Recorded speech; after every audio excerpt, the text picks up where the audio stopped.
ಪ್ರೀತಿಯ ವಿದ್ಯಾರ್ಥಿ ವೃಂದವೇ, ಇವತ್ತು ನಾನು ಕನ್ನಡದಿಂದ ಇಂಗ್ಲಿಷ್ ಕಲಿಯಿರಿ ಸಂಚಿಕೆ 2ರಲ್ಲಿ 5 ಕನ್ನಡ ಶಬ್ದಗಳನ್ನು ಅವುಗಳಿಗೆ ಇಂಗ್ಲಿಷ್ನಲ್ಲಿ ಏನು ಹೇಳ್ತಾರೆ, ಏನು ಕರೀತಾರೆ ಅನ್ನೋದ್ರ ಬಗ್ಗೆ ನಾನು ಮತ್ತೆ ಇವತ್ತೊಂದು ವಿಡಿಯೋ ಮಾಡ್ತಾ ಇದ್ದೀನಿ.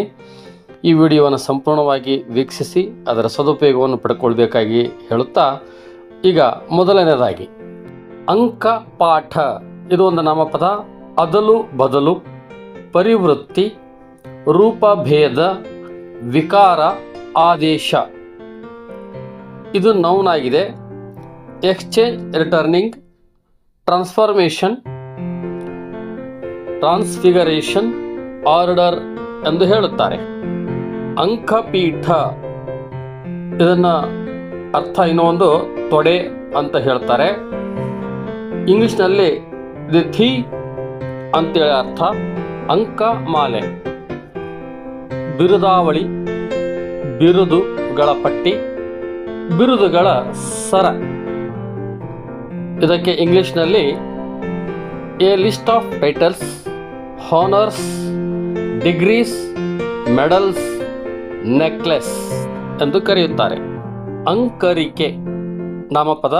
ನೀರು ಸೇದುವ ಬಾವಿಯ ಮೆಟ್ಟಲು, ಗೋಡೆಯ ಬುಡದಲ್ಲಿ ಸ್ವಲ್ಪ ದಪ್ಪವಾಗಿ ಮಾಡಿ ಕೆಂಬಣ್ಣು ಬರೆದ ಭಾಗ. ಇದು ನಾವು ಇಂಗ್ಲಿಷ್ನಲ್ಲಿ steps of a well, red letter written below the part of the wall. ಅಂಕಲಿಪಿ ನಾಮಪದ. ಅಂಕೆ, ಬರೆಹ, ಮೂಲಾಕ್ಷರ ಚಿಹ್ನೆ. ಇಂಗ್ಲಿಷ್ನಲ್ಲಿ noun alphabet of a book ಎಂದು ಹೇಳುತ್ತಾರೆ. ಅಂಕವಣಿ, ಕುದುರೆಯ ಮೇಲಿನ ಥಡಿ, ಪೀಠ, ಆಸನ, ಇದು noun. Seat for a rider, saddle, seat. ಅಂಕವರೆ, ಯುದ್ಧವಾದ್ಯ, ರಣಭೇರಿ ಮೊದಲಾದವು. ಇಂಗ್ಲಿಷ್ನಲ್ಲಿ ಇದು noun. War drum, martial drum ಎಂದು ಹೇಳುತ್ತಾರೆ. ಅಂಕವಾತು, ಯುದ್ಧದಲ್ಲಿ ವೀರರು ಪರಸ್ಪರ ಆಡಿಕೊಳ್ಳುವ ಮಾತು, ಯುದ್ಧದ ಮಾತು. ಇದನ್ನು ಇಂಗ್ಲಿಷ್ನಲ್ಲಿ ನೌನ್ ಎಂದು ಹೇಳ್ತಾರೆ. ವಾರಿಯರ್ಸ್ ಟಾಕ್, ವಾರ್ ಟಾಕ್ ಎಂದು ಹೇಳುತ್ತಾರೆ.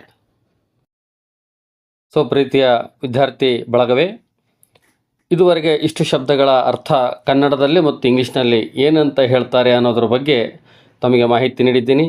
ಹೀಗೆ ದಿನಾಲು ಅಥವಾ 2 ದಿನಕ್ಕೊಂದು ಸಾರಿ ಈ ಥರ ವಿಡಿಯೋವನ್ನು ಮಾಡಿ ಹಾಕಲಿಕ್ಕೆ ಪ್ರಯತ್ನ ಮಾಡ್ತಾ ಇದ್ದೀನಿ. ಇದು ವಿಶೇಷವಾಗಿ ಐಚ್ಛಿಕ ಇಂಗ್ಲೀಷ್ ಕಲಿಯುತ್ತಾ ಮಾಡಿದಂಥ ವಿದ್ಯಾರ್ಥಿಗಳಿಗೆ ಸ್ಪರ್ಧಾತ್ಮಕ ಪರೀಕ್ಷೆಗಳಿಗೆ ಇಂಗ್ಲೀಷ್ ಪತ್ರಿಕೆ ಬರೆಯುವಂಥ ಸಂದರ್ಭದಲ್ಲಿ ಉಪಯೋಗವಾಗಬಹುದು ಎನ್ನುವಂಥ ಒಂದು ಭಾವನೆಯಿಂದ ಈ ಒಂದು ವಿಡಿಯೋವನ್ನು ಮಾಡಿ ಹಾಕ್ತಾ ಇದ್ದೀನಿ. ಸೊ ಈ ವಿಡಿಯೋವನ್ನು ಸಂಪೂರ್ಣವಾಗಿ ವೀಕ್ಷಿಸಿದ್ದಕ್ಕೆ ತಮಗೆಲ್ಲರಿಗೂ ತುಂಬ ಹೃದಯದ ಧನ್ಯವಾದಗಳು. ಹೀಗೆ ವಿಡಿಯೋವನ್ನು ವೀಕ್ಷಿಸ್ತಾ ಮತ್ತೊಬ್ಬರಿಗೆ ತಿಳಿಸಿ ಅನ್ನುವಂಥದ್ದನ್ನು ಹೇಳುತ್ತಾ ಮತ್ತೊಮ್ಮೆ ಎಲ್ಲರಿಗೂ ನಮಸ್ಕಾರಗಳು, ಧನ್ಯವಾದ. ಎಲ್ಲರಿಗೂ ಶುಭವಾಗಲಿ.